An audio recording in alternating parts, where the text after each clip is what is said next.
முருகனை கும்பிட்டு முறையிட்ட பேருக்கு முற்றிய வினை தீருமே, உடல் பற்றிய பிணி ஆறுமே. அதாவது முருகப்பெருமானை வணங்கினால் நம்முடைய இன்னல்கள் அகலும். நாம் ஏற்கனவே நமக்குள், நம் குடும்பத்திற்குள், நம் சமூகத்தில் இருக்கும் பிரச்சனைகள் அகலும். நம் உடலில் தீராத நோய்கள் இருந்தாலும் முருகனுடைய திருவருளால் அது நீங்கிவிடும்.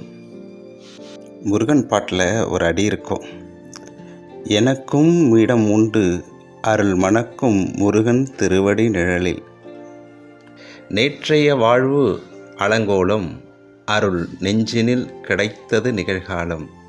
வரும் காற்றில் அணையா சுடர் போலும் கந்தன் தருவான் எதிர்காலம்.